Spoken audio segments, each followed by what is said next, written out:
Hello there, I'm Sconchulus, and this is TEPPEN Deck Teck, where I present to you decks that are fun, strong, or interesting. Today we are finally playing red, and it's the best kind of red and deck in general. We're playing Antibody Activation, which is the very definition of mid-range. This puppy's got the ability to take control of the game at any stage and put on serious pressure when you do, all while building up for the strongest comeback potential of any deck in the meta. Our build is focused around the semi-infamous Maverick Virus, who explores for killer ball and will break 2 shields every time you play a ball, which right now is more important than it's ever been. We also have 3 road riders to back up our Borski with more bowels, and 3 Desert Guardian Gang, which also provides an immediate ball and is a buff of 1/3, all for just 2 MP. On their own, both effects are already solid, so anytime you get some active MP in response, you should always use this card, even if it's only for one of the effects. The buff especially keeps the deck versatile and is great on any unit, not just the Borski. My favorite unit for it is definitely BB Hood to trigger her Resonate without using up our ammo. Then, if you're feeling cheeky, you can make the ball it spawns a 3/3 using the ammo, or even a 4/6 shielded with Antibody to really get ballin, as they say.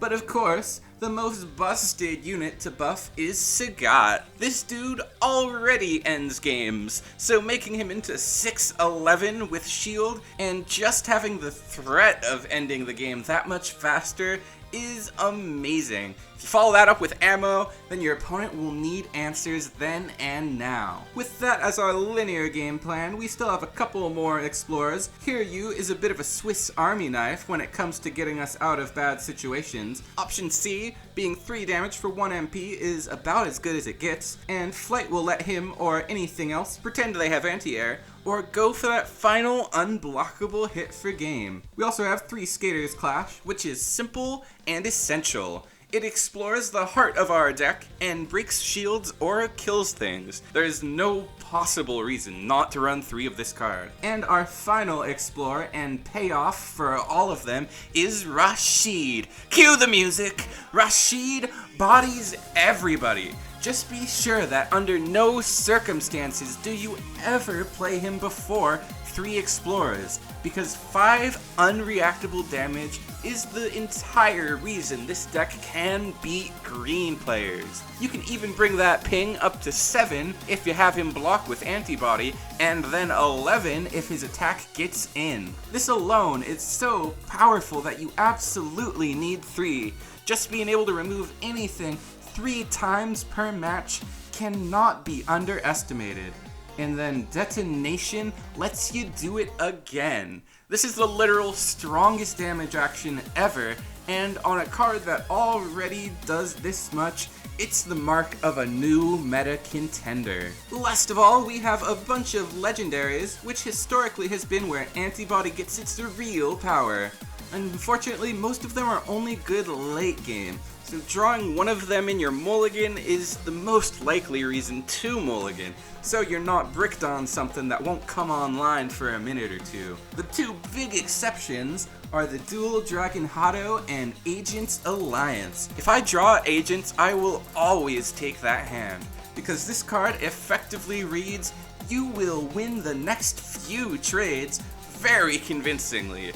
Killer Ball has pretty much completely broken this card, which was already the very best card to use at neutral in all of red. Dual Dragon Hado is a lot simpler. This deck swarms like crazy, so it makes sense to play the strongest damage action there is, and Flash of Valor is also great early, doing the highest damage you could ask for, and for 5 seconds, breaking the game. Our last action, and flashiest by far, is Heights of Heroism, the one card that gives us more than a fighting chance against green.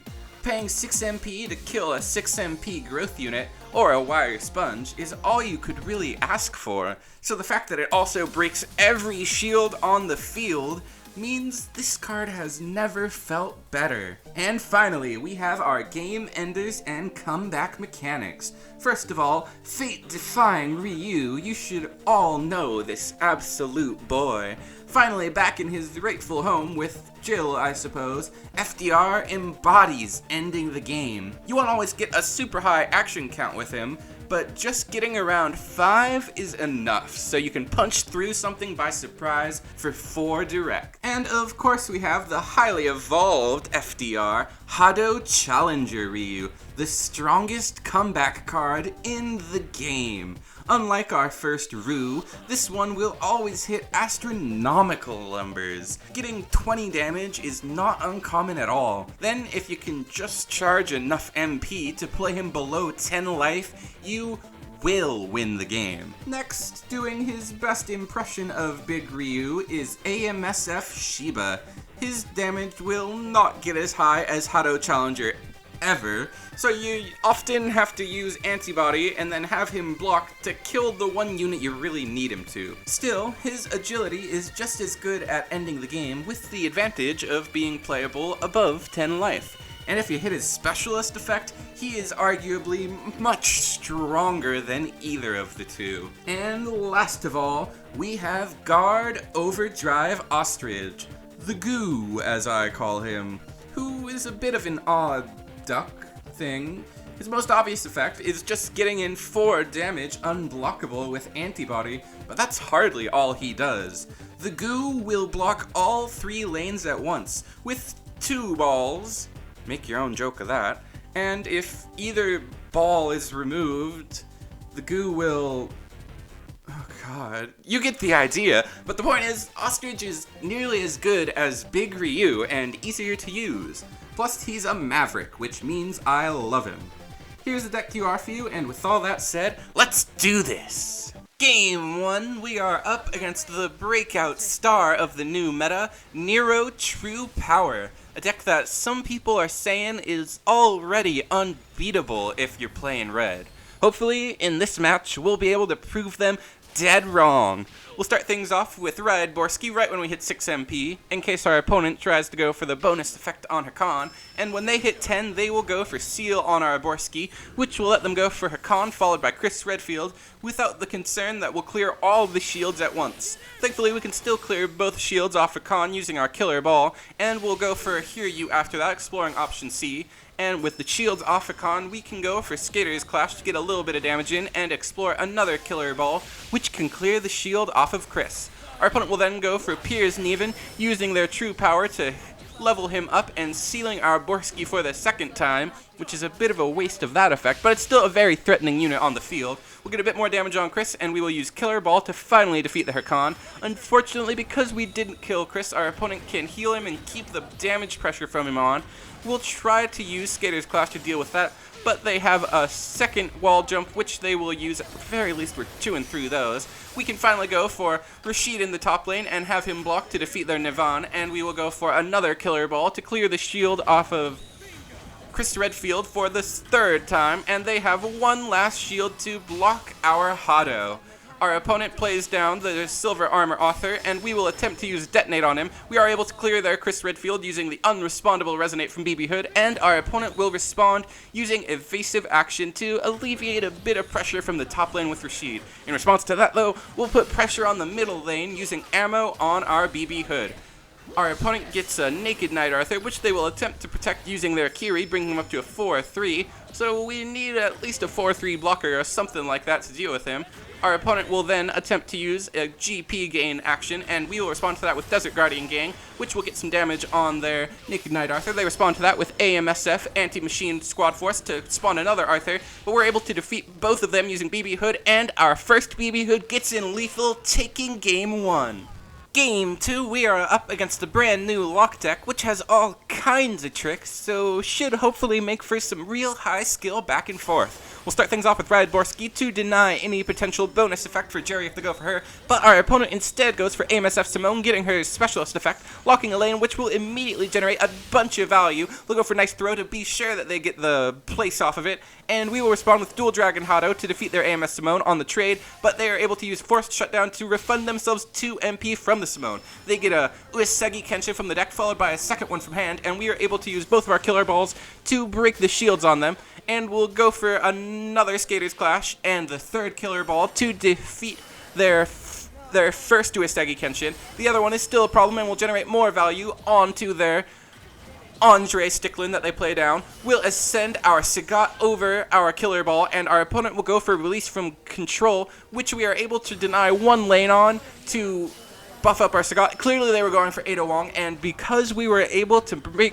keep her MP a little bit higher, we were able to get in an extra hit off of Sagat. Unfortunately, when we play down Sagat the second time, the shield that they get off of the winds will make the trade very much in their favor. The field is still 12-12, but our opponent is very much in control of the game at the moment. We'll play down BB Hood and attempt to bring their Kenshin down to a level we can defeat it, but it's still a lot of pressure. Thankfully, we have Rashid, which will remove their most dangerous unit. They still have 2 on field, but we've got options at this point. We will play down our AMSF Shiba, and our opponent will attempt to return their Andre Sticklin to the hand, probably to set up a Mirage, but we will use Detonate to deny it, locking one of their lanes, and now our opponent has to go for Mirage with only 2 lanes open, which will only return our Rashid, and because of their field being locked, they cannot stop us from taking a very close Game 2.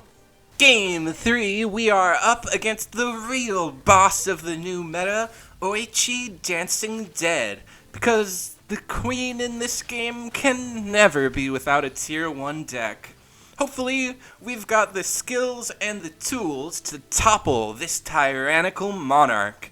We'll start things off with our Ride Borski right before we get to 10 MP, and our opponent will block that with an Anglurge, allowing them to ascend over it for Hunter, spawning 2 killer balls in the process. We will activate our Agent's Memories and play down Hiryu as well as BB Hood and Killer Ball to get 6 damage spread across the board and defeat all of their Killer Balls, as well as doing some solid damage to their Hunter. We will then go for our Explorer action on Hiryu as well as ammo to get in a 4 damage flying attack, and we are also now able to go for Antibody activation to finish off their Hunter.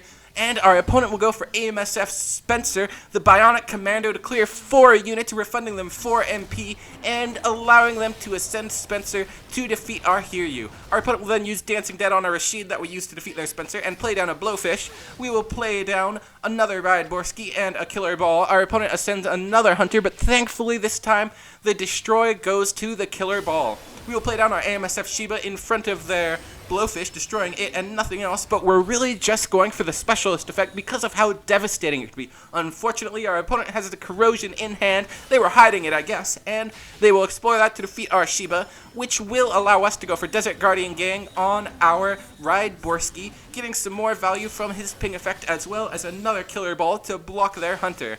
Our opponent is now able to go for their Corrosion, and they will do so on our Shiba, which will get us another chance for another Desert Guardian Gang. But our opponent explores another Corrosion. We get in 1 hit off of the hugely buffed Borski, but our opponent then goes for Corrosion to defeat it. We will ascend our Sagat over another Killer Ball and use Antibody activation to insulate it from their hero art, but when they go for too much to handle, that will break the shield, allowing them to use their hero art to destroy it and heal themselves back up to 7. We practically had the game in the bag, but now we got a lot more to work through. However, just looking at our hand, we've got more than enough options to do it. We just gotta play this right. We'll go for a Killer Ball into Sagat, but our opponent responds with Solo, bringing it down to 1 HP. That is still enough, though, to get in 5 huge damage. We'll try to cheese out the win with a Rush Rotor, but our opponent has the Killer Ball to block, and when that trades out, we will slam down our Ryu, destroying everything and finishing them off with a bang for Game 3. Here we are again, and playing a red deck that can destroy a meta green deck is just about one of the best feelings in TEPPEN, and should be all I really need to tell you guys to sell you on this deck. It's a fan favorite for a reason. The only thing I'd say is you gotta be pretty skillful with it. You gotta be adaptable and ready for whatever your opponent brings down, while thinking ahead to how you're gonna end the game. All of that just makes this one of the most fun decks that there are in this game, and it really captures what there is to love about TEPPEN. As far as matchups go, green is super doable if you're up against true power. We destroy their biggest selling point, which is all the shields, and we can shoot down all of their big units that they're going all in on. The problem comes when you go up against Heart Tank Legends and Kikosho, which generates too many shields for us, and Heart Tank is just too much for any red deck.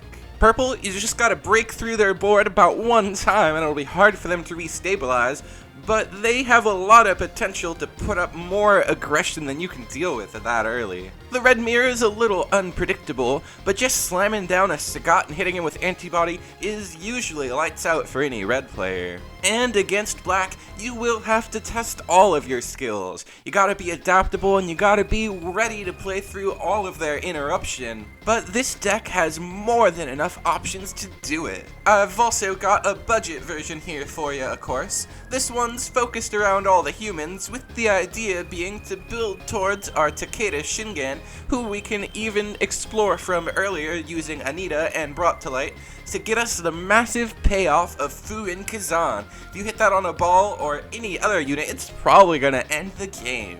I would recommend the deck to anybody who loves back and forth gameplay, as well as massive pop-offs. As for the next episode, we're probably gonna keep playing some more of the Maverick deck since I'm such a big X fan, so let me know if you guys would rather see the movement machines from green, maybe with Ashura Senku, or if you'd like to see some purple Tenkuha. Thank you all for watching. Please like the video if you liked the video, subscribe if you subscribed. Once again, I'm Sconchulous, and I'll see you in the next one.